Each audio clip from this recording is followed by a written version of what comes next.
about that.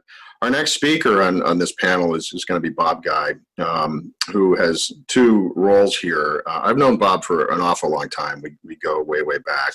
And at one point in our life, we shared a season ticket package to the Chicago Cubs together. So you know where his loyalties lie. Yes. Bob is the legislative director in the state of Illinois for SMART, which I still refer to as the United Transportation Union, or the UTU, but they've merged and now they're just SMART. Just now. Yeah. But he's been a tremendous advocate for passenger rail in Springfield, Illinois, and he's been very helpful to me and to us in the General Assembly down in Springfield and really elsewhere. And because of his reputation and because of his passion, he's been appointed by the governor of Illinois to be the state's representative, one of the state's two representatives on the Midwest Interstate Passenger Rail Commission, MWRail.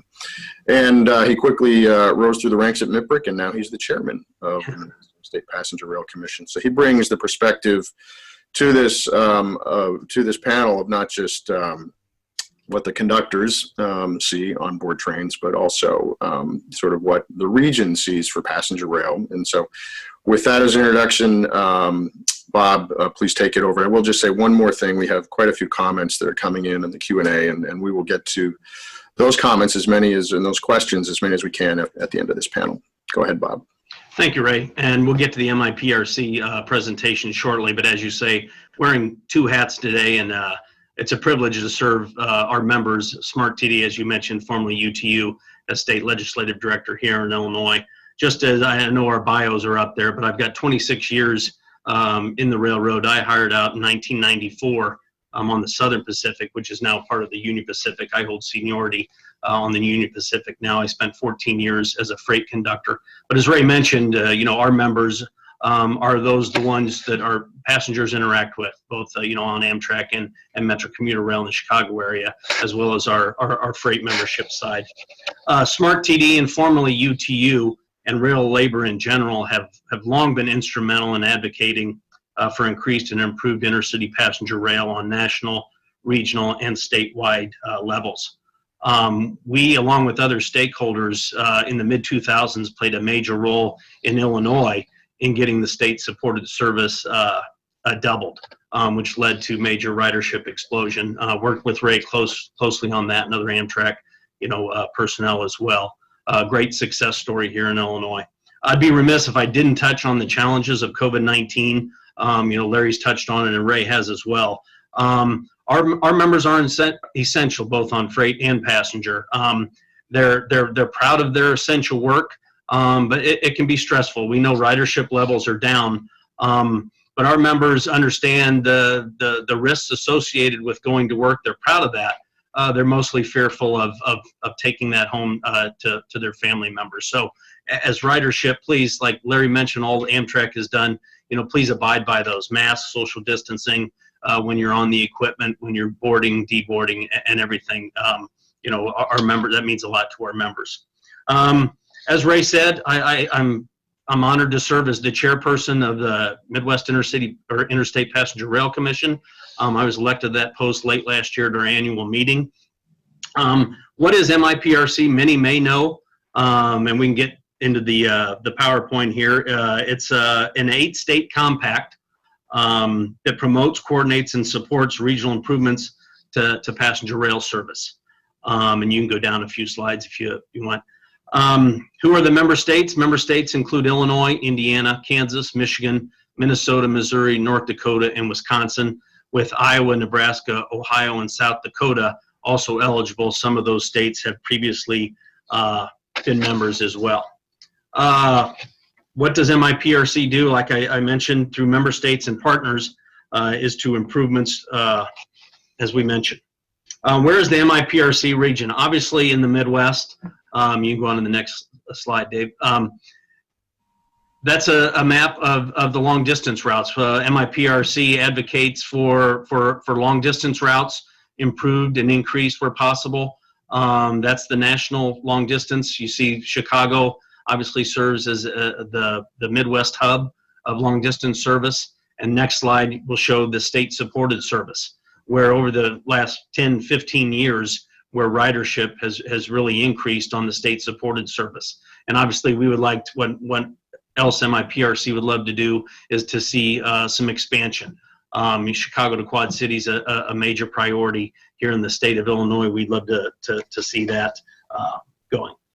What is the end game, MIPRC? And this was a presentation we gave at our regional or our annual meeting last year when we were in DC to congressional staff, because so much of what MIPRC involves are federal stakeholders as well as state stakeholders as well. What is the end game? To build out of the Midwest Regional Rail Service or rail system. And you can go on to the next slide. It's sort of where MIPRC began. And you can see through 2010 with state funds and periodic federal funds what the Midwest Regional Rail Initiative had accomplished and what the stepping stones were. Development of a ridership and revenue forecast, an executive plan, economic impact studies. Next slide. That's where MIPRC got its start.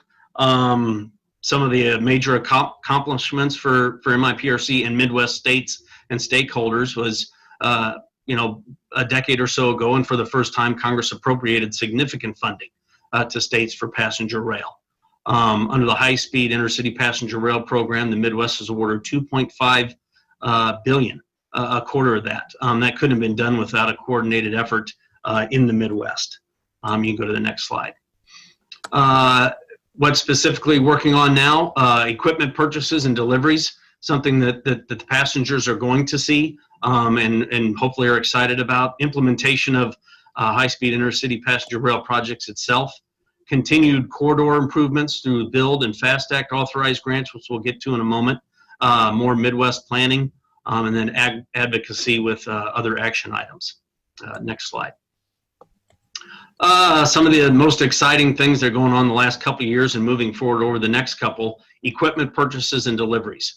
The multi-state ARA-funded procurement, locomotives from Siemens, obviously 63 total, 33 for the Midwest. We've seen those in service, success story, those being used, helping the service in general.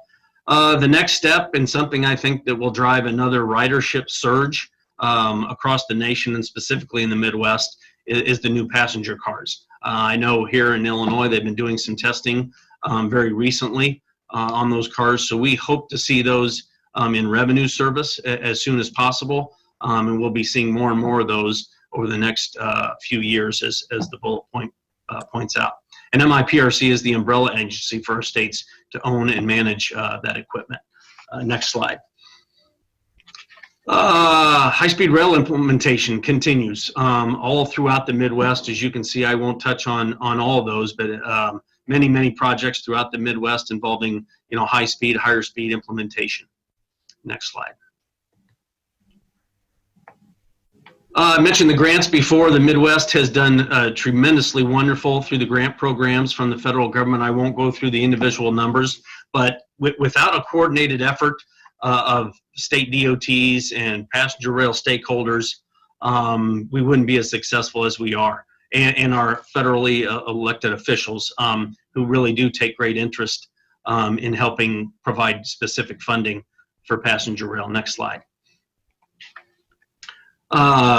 Those were the CRISI grant results. There's also a federal-state partnership for State of Good Repair program. As you can see, a lot of success stories throughout the Midwest on that as well.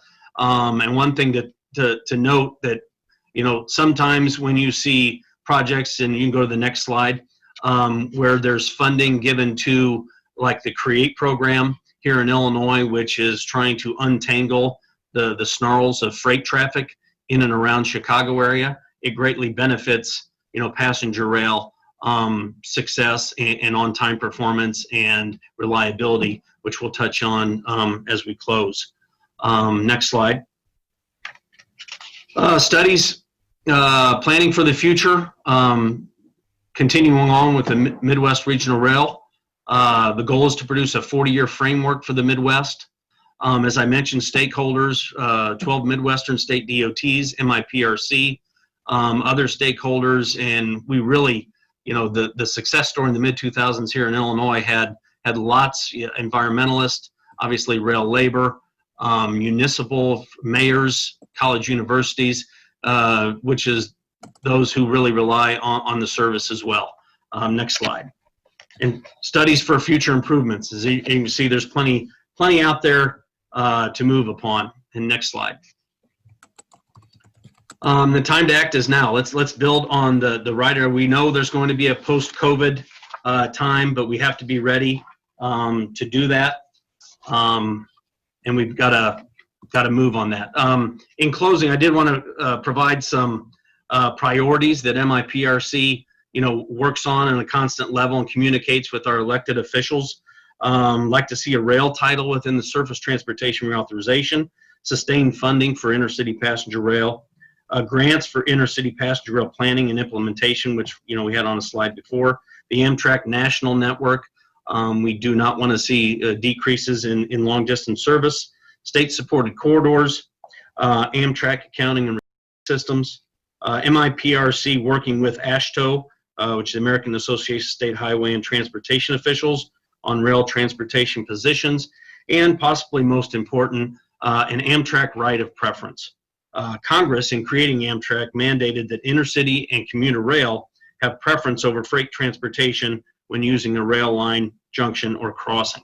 MIPRC strongly advocates for that preference enforcement and supports such efforts like those of U.S. Senator Dick Durbin when he introduced the Rail Passenger Fairness Act. Freight train interference directly affects on-time performance, which in turn negatively affects ridership and costs taxpayers millions of dollars across the system.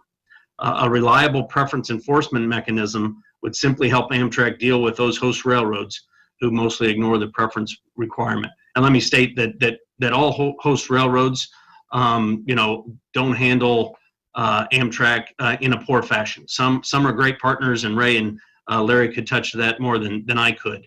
But it really does to help drive ridership, sustain ridership, especially in an age when younger professionals want to stay connected and are fleeing their cars, quite honestly, and seek other transportation modes. We must have intercity passenger rail run on time and reliable, and Amtrak simply needs a mechanism to enforce that. Again, thank you very much. It's an honor to be on the panel today, and I look forward to helping answer any questions you may have. Thanks.